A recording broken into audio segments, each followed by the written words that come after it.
या कुन्देन्दु तुषारहार धवला या शुभ्रवस्त्रावृता या वीणावरदण्डमुण्डितकरा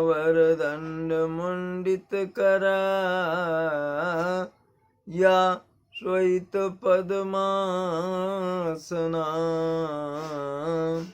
या ब्रह्मा अच्युत शंकर प्रभृतिर्देवैः सदा वन्दिता सा मां पातु देवी सरस्वती निःशेष जाड्यापहा। बड़ों को प्रणाम, छोटों को स्नेह और आशीष। मैं हूँ राजेश त्रिपाठी और देख रहे हैं आप मेरा चैनल धर्म दर्पण। आग्रह है आपका इसके वीडियो लाइक और शेयर करें और कृपया मेरे चैनल धर्म दर्पण को सब्सक्राइब कर लें। धर्म से जुड़ा है ये और धार्मिक कथाओं, व्रत कथाओं, मान्यताओं और इसी तरह की धर्म से ही जुड़ी हुई चीज़ों से जुड़ा है मेरा ये चैनल। तो अगर आप इसको शेयर करेंगे, सब्सक्राइब करेंगे तो दूर दूर तक इसकी बातें पहुंचेंगी, बस यही अपेक्षा है। जैसा कि पहले बताए हैं, हर बार बताते हैं जिससे आपको दुविधा ना हो कि मेरे चैनल का जो नाम है वो है धर्म दर्पण और इसमें दो विभाग हैं। एक राम कथा को समर्पित है अर्थ के साथ, जिसमें हम रामायण कहते हैं, और दूसरा धर्म दर्पण ही है, मतलब जो मेरे चैनल का नाम है। उसमें हम लोग विचित्र प्रकार की तरह तरह की जो धार्मिक कथाएं हैं, ऐसी जो अनजानी भी हैं या कुछ लोग जानते भी हों मगर ज़्यादा चर्चित या विदित नहीं हैं, वैसी कथाएं और प्रथाएं, हमारी क्या क्या प्रथाएं हैं, मान्यताएं और व्रत कथाएं आदि और तमाम तरह के ऐसे प्रयोग पौराणिक आध्यात्मिक इससे उल्लेख करते हुए जो आपके जीवन में शुभता लाएं और शांति और सुख लाएं। तो आज का हमारा धर्म दर्पण का जो विषय है वो है बाली से जुड़ा हुआ। वानर राज बाली, किष्किंधा के जो राजा थे, उनसे जुड़ा हुआ है। आपने सुना होगा इसको मगर जानते नहीं होंगे कि ऐसा क्यों है। विषय यह है कि बाली शत्रु की आधी शक्ति कैसे खींच लेता था। बाली के बारे में प्रसिद्ध है कि जो भी उससे लड़ने आता था उसकी आधी शक्ति वो खींच लेता था अपने में। वो अगला शत्रु जो है कमजोर हो जाता था और बाली से हमेशा सदैव सभी परास्त हुए। इसको रावण तक को उसने कांख में दबा लिया था 6 महीने या कितने दिन। तो उस कथा में हम आज आते हैं कि बाली किस तरह अपने शत्रु की आधी शक्ति खींच लेता था। वो है कथा आज की। किष्किंधा के राजा बाली के धर्म पिता देवराज इंद्र थे। उसकी सबसे बड़ी विशेषता ये थी कि वो अपने से लड़ने वाले शत्रु की आधी शक्ति खींच लेता था। शत्रु चाहे कितना ही शक्तिशाली हो, उसकी आधी शक्ति बाली में समा जाती थी और शत्रु कमजोर पड़ जाता था और बाली से हार जाता था।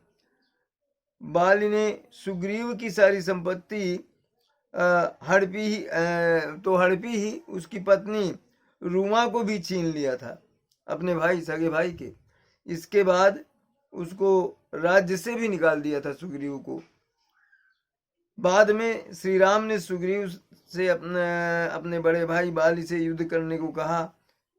सुग्रीव को हारते देख श्री राम ने छिपकर बाली पर तीर मारा था और उसका जो है वो जब अंतिम समय आया तो आखिरी सांसें ले रहे बाली ने राम से पूछा, ये तुलसी के रामायण में चौपाई है, मैं बैरी सुग्रीव प्यारा, अवगुण कौन नाथ मुहि मारा। मैं आपका दुश्मन हो गया और मेरा भाई मेरा भाई सुग्रीव जो है आपका मित्र हो गया, क्या कारण है, किस अवगुण के चलते आपने मुझे मारा।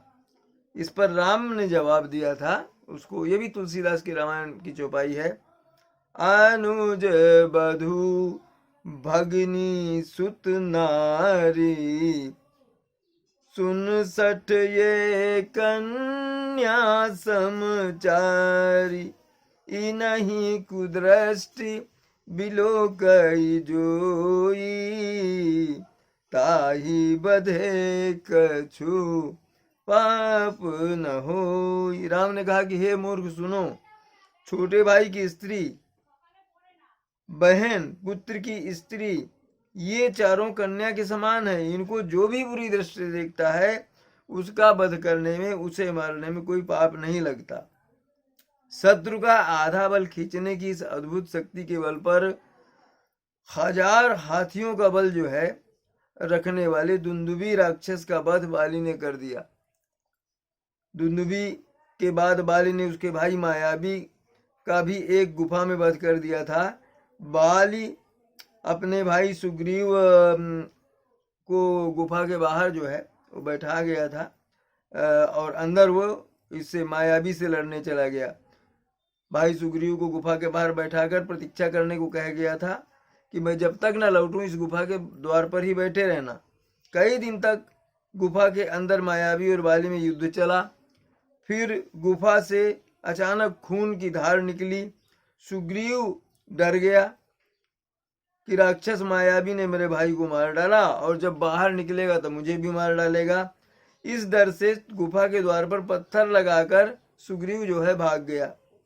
इस घटना के बाद ही बाली और सुग्रीव के बीच शत्रुता हो गई थी। बाली बाद में निकल आया गुफा से और भाई से बहुत लड़ा कि भाई तुम मुझे क्यों वहां ऐसे छोड़ के चले आए गुफा, मैंने तो कहा था मेरी प्रतीक्षा करना। रावण ने बाली की शक्ति के चर्चे सुन करके उससे युद्ध करने की ठानी थी, लेकिन बाली ने रावण को अपनी कांख में 6 माह तक दबाए रखा था। अंत में रावण ने उससे हार मान करके उसे अपना मित्र बना लिया था बाली को। अब जानते हैं कि बाली को शत्रु का आधा बल खींचने की शक्ति किससे मिली थी, कैसे मिली थी।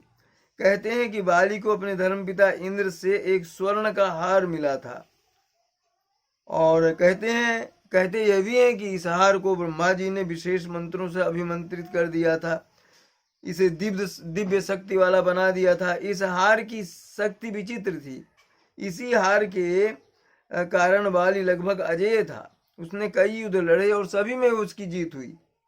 बाली का पुत्र था जिसका नाम था अंगद। बाली का विवाह जब रावण सीता का हरण करके लंका ले गया तो सीता की खोज करते हुए श्री राम और लक्ष्मण की भेंट हनुमान से हुई। ऋषमुख पर्वत पर हनुमान ने सुग्रीव और श्री राम की मित्रता करवाई। सुग्रीव ने श्री राम को सीता की खोज में मदद करने का आश्वासन दिया। इसके बाद सुग्रीव ने श्री राम के सामने अपना दुख बताया कि किस प्रकार बाली ने बलपूर्वक उसे राज्य से बाहर निकाल दिया, निष्कासित कर दिया, उसकी पत्नी पर भी अधिकार कर लिया। ये बताया राम को सुग्रीव ने। इसके बाद भी बाली मुझे नष्ट करने के लिए प्रयास कर रहा है। राम ने सुग्रीव को बाली के आतंक से मुक्ति दिलाने का भरोसा दिलाया। सुग्रीव ने श्री राम को बताया कि बाली सूर्योदय से पहले ही पूर्व, पश्चिम और दक्षिण के सागर की परिक्रमा करके उत्तर तक घूम आता है। बाली बड़े बड़े पर्वतों पर तुरंत ही चढ़ जाता है और बलपूर्वक शिखरों को उठा लेता है। इतना ही नहीं, वो इन शिखरों को हवा में उछालकर और फिर अपने हाथ में थाम लेता है। वनों में बड़े बड़े पेड़ों को वो तुरंत तोड़ डालता है। सुग्रीव ने कहा कि जब दुंदुभी मारा गया तो बाली ने दोनों हाथों से उठाकर उसके शव को हवा में फेंक दिया। हवा में उड़ते वह जो शव था उससे रक्त की बूंदें गिर रही थी। वो मतंग ऋषि के आश्रम में ये रक्त की बूंदें जो हैं जाकर के गिरी। इस रक्त की बूंदों से मतंग मुनि का आश्रम अपवित्र हो गया। इस पर क्रोधित होकर मतंग मुनि ने श्राप दिया कि जिसने भी मेरे आश्रम और इस वन को अपवित्र किया है वह आज के बाद इस क्षेत्र में ना आए, अन्यथा उसका नाश हो जाएगा। मतंग मुनि के श्राप के कारण ही बाली जो है ऋषमुख पर्वत क्षेत्र में प्रवेश नहीं कर पाता था। इसीलिए सुरक्षित रहने के लिए सुग्रीव जो है ऋषमुख पर्वत पर रहने लगा था कि बाली तो यहाँ आ नहीं पाएगा और मैं सुरक्षित रहूंगा। श्री राम ने बाली को बाण मारा तो वो घायल होकर पृथ्वी पर गिर पड़ा। इस अवस्था में जब पुत्र अंगद उसके पास आया तब बाली ने उसे ज्ञान की कुछ बातें बताई अपने पुत्र को। मरते वक्त बाली ने अंगद से कहा देश कालौ भजर वाद्य क्षममाण प्रिया प्रिय सुख दुख सह काले सुग्रीव वस गो भव। बाली ने कहा कि सुखी रहने के लिए देश काल और परिस्थितियों को समझकर आगे बढ़ना चाहिए। देश यानी जहां हम रहते हैं, काल यानी समय और परिस्थितियां यानी हालात कैसे हैं, हम इन बातों का ध्यान हमें हमेशा रखना चाहिए। और तुम सुग्रीव के साथ रहो, उसका कहा मानो, उसके अनुसार चलो। ये कह करके बाली जो है वो उसने अंगद को उपदेश दिया। जब बाली को बाण लगने का समाचार उसकी पत्नी तारा को मिला तो वो रोती बिलखती उसी जगह पहुंच गई जहां उसका जहां जो अंतिम सांसें ले रहा था। राम उसे समझाते हैं कि तुम जिस पति के लिए रो रही हो, नहीं वो उसका निधन हो चुका था तब तक, जिस पति के लिए तुम रो रही हो उसका शरीर तो तुम्हारे सामने पड़ा है, जीव तो नित्य है, अविनाशी है, उसके लिए क्या रोना। पूज्यपाद गोस्वामी तुलसीदास जी ने अपने रामचरितमानस में इस प्रसंग को कुछ इस तरह प्रस्तुत किया है चौपाइयों के माध्यम से। राम बाली निज धाम पठावा नगर लोग सब व्याकुल धावा नाना विधि विलाप कर तारा अछूटे केस न देह समारा तारा विकल देखी रघुराया दीन ध्यान हरिलीनी माया क्षिति जल पावक गगन समीरा पंच रचित अति अधम शरीरा प्रगट सो तनु तब आगे सोवा जीवन नित्य के ही लगी तुम रोवा उपजा ज्ञान चरण तब लागी अलीन सी परम भगति बर मांगी। हुआ क्या, राम समझा रहे हैं कि बाली को तो अपने धाम पठा दिया उन्होंने, प्रभु राम के बाणों से जो जिन जिन का वध उन्होंने किया वो परम धाम को गए। तो राम ने बाली को अपने जो धाम है उनका परम धाम वहाँ भेज दिया। और नगर के लोग सब दौड़े दौड़े आए, उनके राजा का ये समर में राजा मारे गए हैं, सब दौड़ते हुए व्याकुल आए। और सबसे ज्यादा बिलखती हुई आई बाली की पत्नी तारा, और वो न देह की सुध है न यह बिलख रही है। तो भगवान उससे राम बोले कि भाई क्या है। तो उन्होंने ये पहले भगवान ने जब देखा इतना बिलख रही तो उससे माया को जो है वो मुक्त कर दिया, माया हर ली उसकी, और अपना जो है ज्ञान उस पर दिया। तो वो बता रहे हैं कि भाई क्षिति जल पावक गगन समीरा, आकाश जल अग्नि और हवा इससे रचित है, ये पंच तत्व से बना है ये शरीर। और अधम शरीर जो है, और प्रगट सुतन तब आगे सुबह तुम्हारे सामने पड़ा है, ये इसके लिए रो रही हो। और अगर जीव के लिए रो रही है तो जीव तो नित्य है, अविनाशी है, उसके लिए क्या रोना।